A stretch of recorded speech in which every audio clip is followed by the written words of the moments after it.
Mes chers élèves, bonjour. Dans le cadre de la continuité des chapitres de l'analyse des bilans, on va voir maintenant la deuxième partie et dans cette deuxième partie, on va essayer d'effectuer les retraitements nécessaires et on va par la suite établir le bilan financier condensé. Donc partant de l'exemple suivant, le bilan de l'entreprise ABC 31/12/2021 se présente comme suit. On a l'actif d'une part et le passif d'autre part, les emplois et les ressources, et pour chaque classe, on va faire le total. Le total de l'actif immobilisé, 118 499. L'amortissement total, c'est 35 290. Le net, ce n'est que la différence entre le brut et l'amortissement, ce qui va nous donner un montant de 83 200. Le même raisonnement pour l'actif circulant, la trésorerie active, le total actif et le total passif. Le financement permanent, ça englobe les capitaux propres, plus les autres dettes de financement et la provision pour risques et charges. Et ils nous ont donné des informations complémentaires pour faire l'analyse comptable. La valeur réelle des émotions corporelles est de 90 000 dirhams. La valeur réelle du TP est de 2 000 dirhams. Le stock minimum nécessaire au fonctionnement normal de l'entreprise est estimé à 5 000 dirhams. Les TVP sont facilement négociables ou bien cessibles avec un montant de 800 dirhams. Une provision d'IRAP pour risque et charge de 2 000 dirhams est injustifiée. L'impôt sur les sociétés au taux de 30% est payable dans 2 mois. Le bénéfice sera mis en réserve à l'exception d'une fraction de 4 000 dirhams qui sera distribuée aux actionnaires sous forme de dividendes. Première question, présenter le tableau de remplacement et redressement. Deuxième question, présenter le bilan financier. La première chose à faire, c'est de faire les totaux, de calculer les totaux comptables nets. Bien sûr, nous devons prendre en considération les valeurs réelles. Donc, on doit éliminer d'office tout ce qui est amortissement et provision et en prenant juste les totaux nets. Les VI, ça englobe uniquement l'actif immobilisé. On a déjà fait le total, c'est 83 200. Pour les VE, ça englobe les stocks.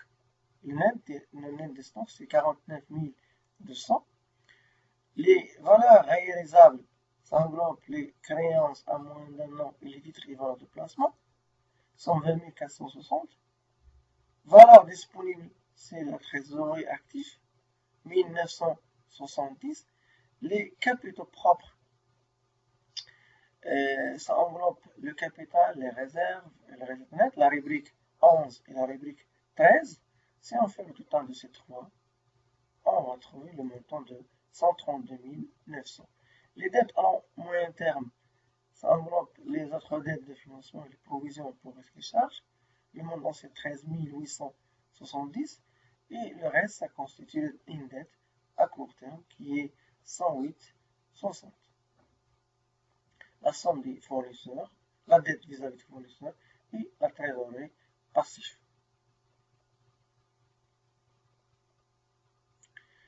On passe maintenant à différents reclassements et traitements.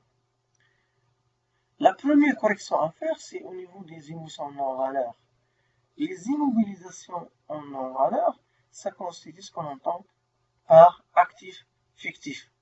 L'actif fictif, il est déjà comptabilisé dans l'actif du bilan, mais il ne présente pas une valeur financière réelle. Il faut donc l'éliminer des valeurs immobilisées.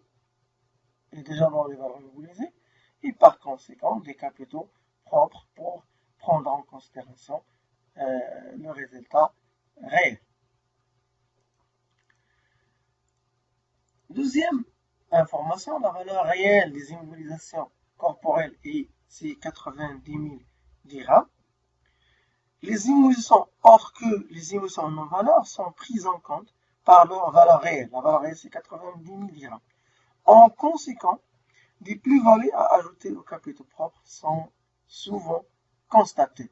Si nous comparons la valeur réelle donnée par le marché avec la valeur comptable nette qui est de 79 600, donc ça se voit qu'on a ici une plus-value qu'il faut ajouter, plus-value de 2400, ajouter parmi l'actif immobilisé et en même temps aux capitaux propres. Rappelons que les plus ou moins values sont à ajouter et à retrancher des capitaux propres.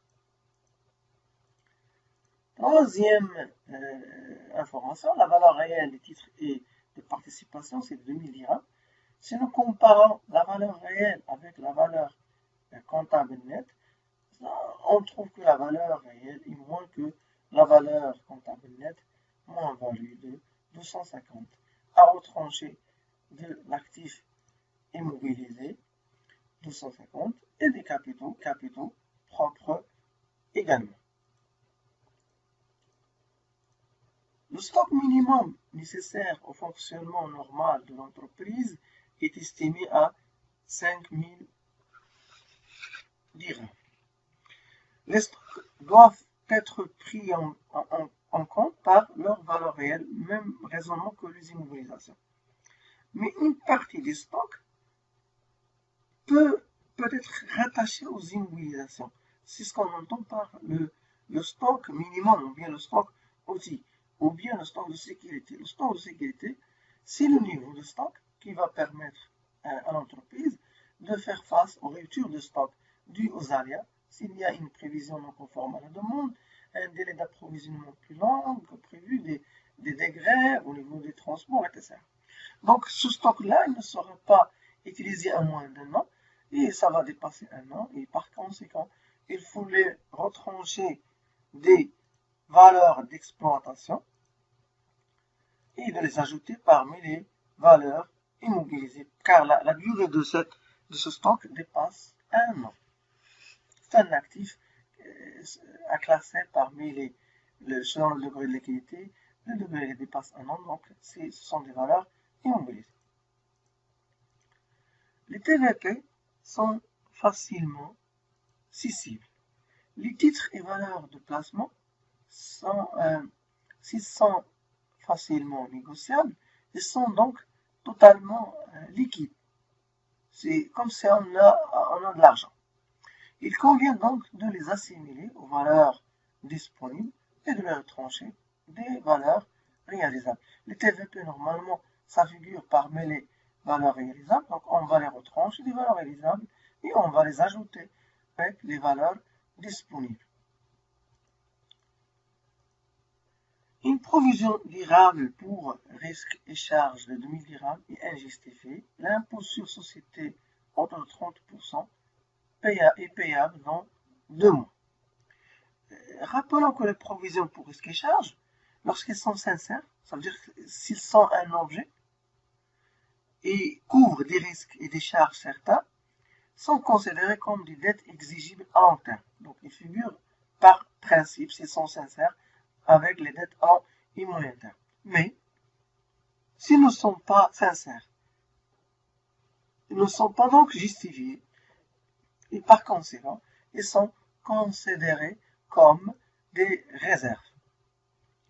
Et la partie qui correspond au montant de l'impôt de l'IS constitue une dette à court terme. Ici, on a 30% de 2600.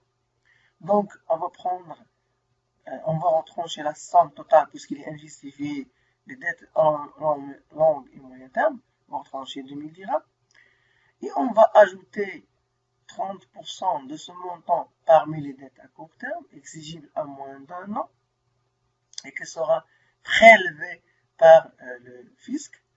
Et le reste, ça veut dire la provision nette de l'impôt, et il est ajouté avec les capitaux propres parce qu'ils constituent des réserves pour l'entreprise.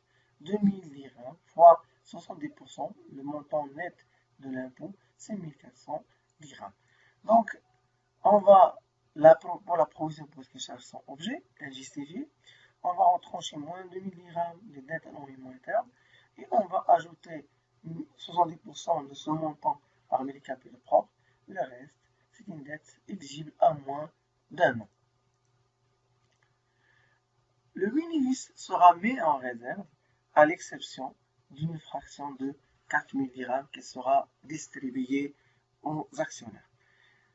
Le résultat, s'il est positif, donc il fallait le répartir généralement entre les réserves et une partie qui sera distribuée aux actionnaires qu'on appelle les dividendes. La partie des réservés, ça constitue donc capitaux propres, mais la partie qui sera distribuée aux dividendes sont les dettes exigibles à court terme. Donc il faut les retrancher des capitaux propres et il faut les ajouter parmi les dettes à court terme.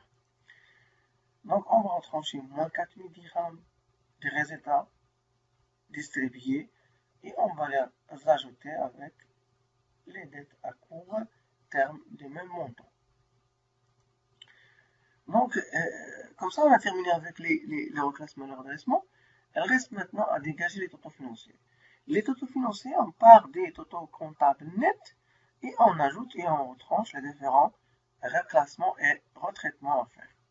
Donc, le montant total de valeur immobilisée, c'est 97 000 dirhams, alors qu'il était comptablement inscrit uniquement 83 200. La valeur est ici 97 000 dirhams. La valeur d'exploitation 49 200 moins 5 000, ça donne 44 200. Valeur réalisable 119 660 au lieu de 120 460 comptablement inscrit dans le bilan. La valeur disponible 2770 et les capitaux propres, ça constitue 139 100 au lieu de 132 900. Dettes à long terme 11 870 et les dettes à court terme 112 660. Faisons maintenant le total pour vérifier ce qu'on a fait, est-ce qu'on a l'équilibre ou non. Si on fait le total de ces quatre rubriques, on va trouver 263 630, même montant pour le passif. Comme ça, on a terminé avec le tableau de reclassement et de redressement. Il reste maintenant à établir et à retenir avant que l'actif fictif à retrancher parmi les valeurs immobilisées et à retrancher des capitaux propres, les plus-values à ajouter à la valeur concernée, VI ou VE ou VR, ça dépend de quelle rubrique ou quel poste nous parlons, et à ajouter aux capitaux propres. Le raisonnement, même raisonnement pour les moins-values, il faudra retrancher de la valeur concernée et des capitaux propres. Les TVP facilement accessibles à retrancher des valeurs réalisables et à ajouter aux valeurs disponibles. Le stock outil, c'est un stock qui sera utilisé à plus d'un an, donc on les retranche des valeurs d'exploitation et on va les ajouter aux valeurs immobilisées.